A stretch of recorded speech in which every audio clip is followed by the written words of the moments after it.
Mit gleich einer ganzen Stunde an Gameplay-Footage hat uns Epro Games mit brandneuem Material aus der Bronzezeit von Empire Eternal versorgt. Dadurch können wir erstmals Funktionen wie den Mauerbau oder Truppenformation beobachten, weswegen ich euch alles Wissenswerte zum Empire Earth Nachfolger in dieser Zocker Lounge News kompakt zusammengefasst habe.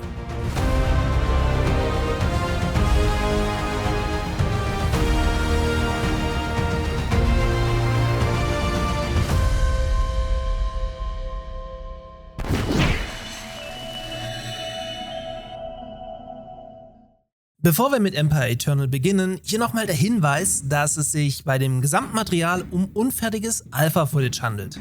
Das spiegelt sich vor allem beim unfertigen Color Grading wider, weswegen das ganze Spiel noch sehr blass und überbelichtet wirkt. Das Ganze ist also grafisch dementsprechend nicht repräsentativ und soll euch nur einen Einblick über das spätere Gameplay vermitteln. Bitte immer im Hinterkopf behalten. Also, mit der heute behandelten Bronzezeit befinden wir uns in Empire Eternal nach der Prähistorie, der Steinzeit und dem Kupferzeitalter bereits im 4. spielbaren Zeitalter der Menschheit und haben dementsprechend schon einiges an Spielzeit auf der Uhr.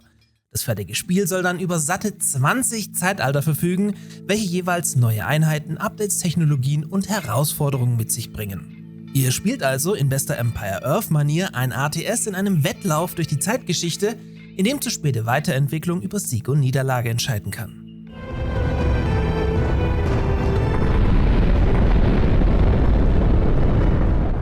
In der Bronzezeit verarbeitet ihr die Ressourcen Holz, Stein, Kupfer, Gold und Nahrung, während letztgenannte ab hier erstmals auch via Landwirtschaft in bester Age of Empires Manier angebaut werden kann und nicht mehr nur von Tieren, Kürbissen oder Fischen bezogen wird.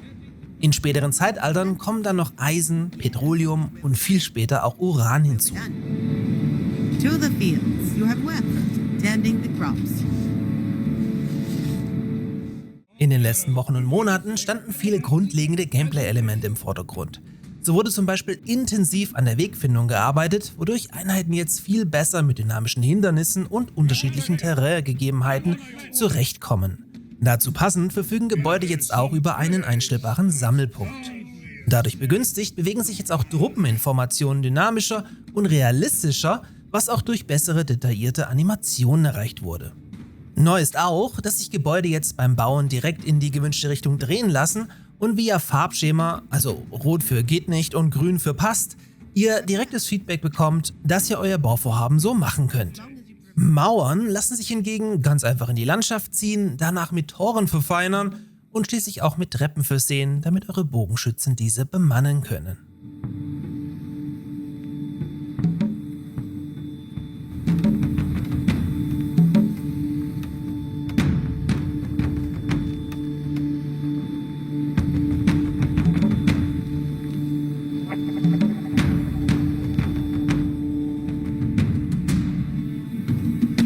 Winds favor us.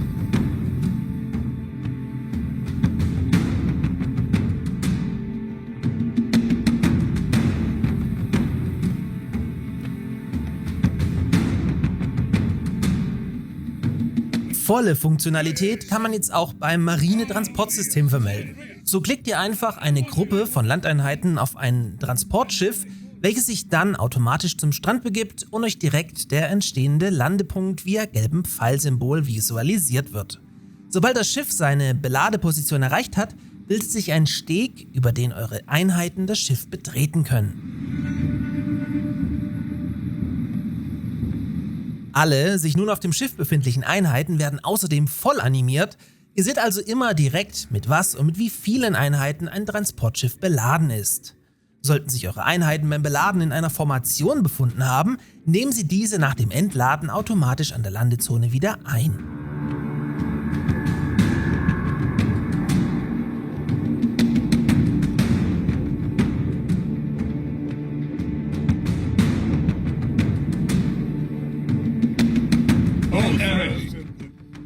Mal angenommen, wir lassen die ersten 3 Zeitalter aus und starten eine Partie direkt in der Kupferzeit. Dann beginnen wir mit einem Hauptgebäude und 10 Arbeitern. 5 von denen schicken wir zum Holzhacken, während wir die anderen 5 zum in der Nähe gelegenen Kürbisfeld entsenden, um an die erste Nahrung zu gelangen. Damit die Laufwege aber nicht direkt zu ineffektiv werden, ergänzen wir auch gleich noch eine Sammlerhütte in der Nähe des Kürbisfeldes. Haben wir genug Holz geschlagen, können wir an einer natürlichen Engstelle, in diesem Fall an einer Lichtung im Wald, eine rudimentäre Holzmauer errichten, die wir zusätzlich mit nahegelegenen Wachtürmen und einem Tor ausstatten. Beachtet bitte, dass das Testmaterial keine Baumaterialien erfordert und Gebäude hier auch nicht von Arbeitern errichtet werden müssen, sondern einfach direkt entstehen. Setting up the building site. Setting up the building site. I will make sure it holds. Nachdem wir noch weitere Maueranlagen gebaut haben, geht es mit einer ersten Kaserne und einer weiteren Sammlerhütte am naheliegenden Goldvorkommen weiter.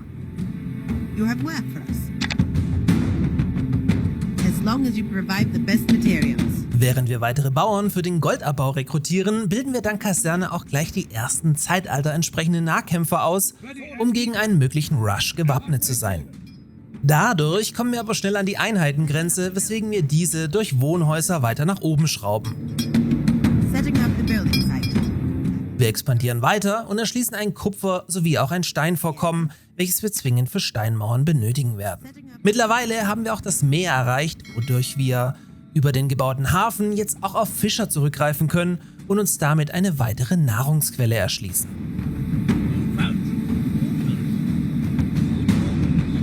Erstmals lassen sich im Kupferzeitalter auch von Pferden gezogene Streitwagen ins Gefecht führen.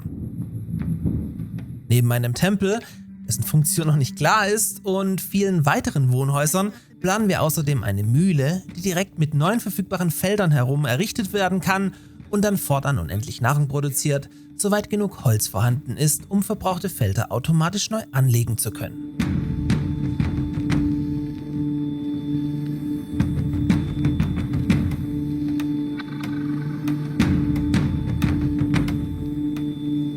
So oder so ähnlich könnt ihr also eure Partie in Empire Eternal beginnen. Das komplette Footage verlinke ich euch natürlich oben im i sowie in der Videobeschreibung. Sobald es wieder Neues zu Empire Eternal gibt, werde ich euch natürlich wie gewohnt auf dem Laufenden halten. In diesem Sinne gerne ein Abo dalassen, um immer top informiert zu bleiben, und in diesem Sinne bis zum nächsten Mal. We stand